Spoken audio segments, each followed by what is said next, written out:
Hello everyone. Tonight I'm having a really interesting, pleasant evening. So I've had this old Radeon RX580 graphics card just lying around for ages, a pretty popular once mass market card. And generally speaking, it was just sitting there. I had a motherboard, but it had a rather weak, quite old, well, not that old, 9th generation Celeron processor. That's the kind of processor it was, and I simply wasn't interested in building any kind of system on it for my everyday needs, especially when I'm visiting my parents.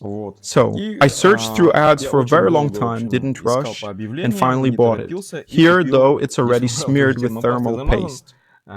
Here's an i5-9600K. It overclocks well, though the motherboard is micro ATX. It's not designed for heavy overclocking, but I think it should work fine in turbo boost.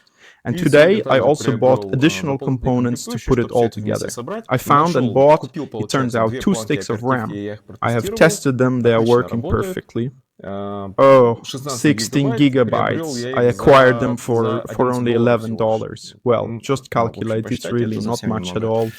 Well, and I got the processor. Let me tell you now, I got it for $45. Well, basically it's not expensive because on our listings the average price for these processors is about $100. So I think this is very cheap. I got lucky. Such a budget build for essential daily tasks. Alright, I decided to treat myself a little today. Anyway, I need to test it by tomorrow and let the buyer know whether I'm keeping it or returning it. And today we'll also test out some games, how this graphics card performs in modern games. Many have tested it, I've seen, and it appears to be outdated, but in reality I think it still has something to offer, so we'll just have to see. In my opinion, it's not bad at all. What do you think about it? Let me show it to you up close. It's quite stylish, don't you think? I was really impressed with it.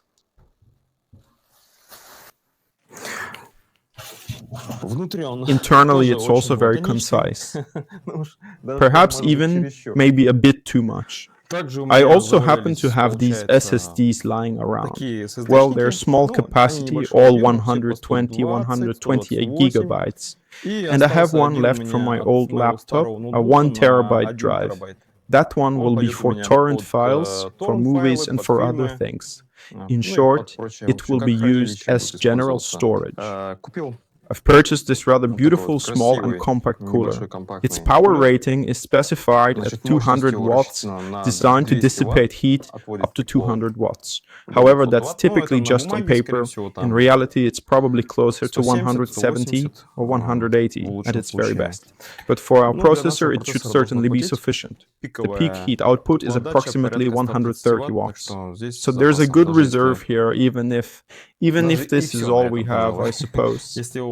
If you then try to overclock it on a serious motherboard, I don't think this solution will be sufficient. Alright, the graphics card is in, now the most enjoyable part starts. Though putting it together is also fun. Up first on our list is Little Nightmares. Okay, settings. The graphics are beautiful. Alright, how much will a display? Will set the quality to a high level, perhaps even ultra settings. Okay, ray tracing isn't possible here. Right, safe settings. As you can see, our frame count has reached its limit. It shows exactly what was set. Now, we'll take a look at it in a few different locations. Here, we're in an open location, and some will be indoors. Alright, so now we've moved on to the indoor scenes. I mean, we're in enclosed locations now. I really like this game. It's incredibly atmospheric. I'll probably play through and finish it when I find some time. Overall, as you can clearly see, everything is going quite well. FSR really saves the day. The next game we have, our next game is Resident Evil number 2. It's a truly beautiful looking game. If you think about it, she's not old yet. So, anti-aliasing SMAA, texture quality set to high, filtering is 8x, mesh quality is high, shadows are max. Enabled? Yes, enabled. Caching, contact shadows. Overall, for volumetric rays, I set it to medium, because between high and medium, I didn't notice any difference at all. Unfortunately, I cannot disable the background music. Alright then, let's try to begin a brand new game. The character's name is Kennedy Leona. The image quality, I mean, the graphics are really great in this game. Konami, you guys did a fantastic job. Alright then, let's see what comes next. Well, here's the game itself running at 60 FPS. I don't usually like horror games, but this one is quite interesting. Leon still has no idea that there are zombies here.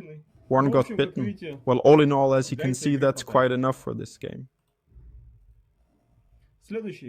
The next game we're looking at, of course, it's Cyberpunk, which I still haven't completed even 10% of. But the desire is there. Here I'll run a graphics test, since the game allows it, so I don't have to launch the main game. Overall, the texture quality here is high, there's no ray tracing of course, and the crowd density is high. That's a matter of taste. Depth of field is enabled. Flares, okay, blur disabling. So are contact shadows enabled? Enabled. Filtering as always at 8. 16 is excessive, but it doesn't really eat up much memory either. High, high, high, high, high, high, high, all high. Practically everything is on high. There is of course an ultra mode, but I think for such an old graphics card, even these are excellent settings. Let's see how it all runs. 58 average FPS. The maximum is 60, the minimum is 43. That's quite decent, it's definitely playable. For our next game we have, so on our list we've got Ghost of Tsushima. Please correct me if I'm mistaken once again. The resolution is set at 1920 by 1080. The refresh rate, I mean for the screen, it's 75 Hz apparently. FSR 3.1 is present here. Next. This is Radeon's best native FSR, so I'm not enabling frame generation because it just looks a bit strange. Okay, I don't like the response, it feels like it's drifting. Okay, graphics, texture quality high, shadow quality high, detail high, fog medium, depth of field medium, screen space reflections very high, shadows high, ambient occlusion, some new mode, I don't know what XGTO is, usually we have HBAO+, but here's some new one anyway. Bloom is on, everything else is on, mostly presets are medium high, more on the high side. Let's give it a try. Yes, I've only just started playing it myself. The game is incredibly well designed, and the whole dramatic flair and so on, and that's it. The game has officially begun. Alright. The scenes in frame, the FPS is even lower in the actual game. In the actual game, it's even higher. 47, 46, 44. As you can see, the average frame rate is 50 frames per second. Let's not dwell on this. Next game. The next game is Vampires. Well, you can see what's there for me to say. Alright, let's check. In settings, graphics, resolution 1920 by 1080. So I set the limiter to 60. Okay, quality, FSR3 is here, we're setting it to balanced. The other settings, as you can see, are on high. There's an ultra mode, but I think high is enough for this graphics card. Everything on high, high, high. Let's see how this goes. Starting a new game. FPS 42, 43, okay. Whoa, we're holding...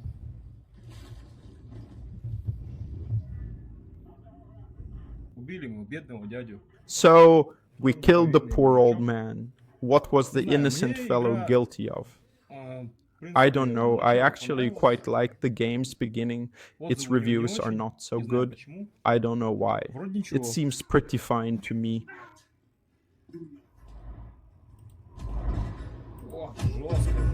Oh, that's really harsh. That's so harsh.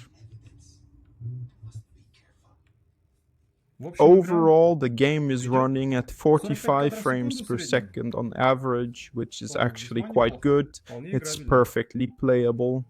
And the last game for today is Expedition 33. Expedition 33. Well, this game actually turned out to be quite demanding. I'm not sure. Perhaps it's not well optimized, and maybe it's because there's no FSR support here. I really don't know. It's possible.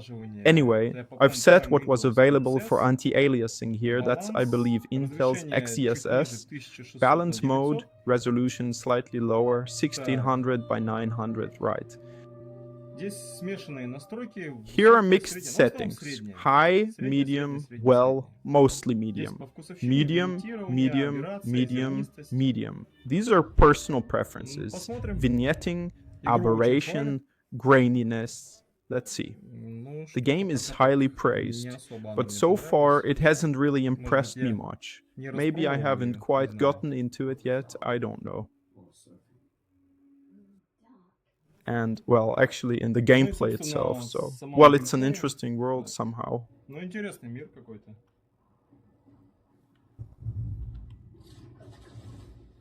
Beautiful. I suppose that's all for now. Skipping. So, what are my impressions overall? The gaming graphics card is still perfectly fine for games and for those who are not chasing very high FPS. Overall, it's a pretty good and solid option. It's still quite playable, especially for those who enjoy single-player games, and naturally for online games like Counter-Strike, where a high FPS count is required, it won't be suitable anymore, that's for sure. But for single player, for those who love story-driven games, yes, absolutely, it's perfectly fine. In fact, it's very comfortable to play. I really enjoyed it. And I'll set it up as a second computer connected to the TV, and you can basically sometimes even spend evenings on it, if, of course, I find the time. So that's how it is. In 2025, you can still play on it. Bye, everyone.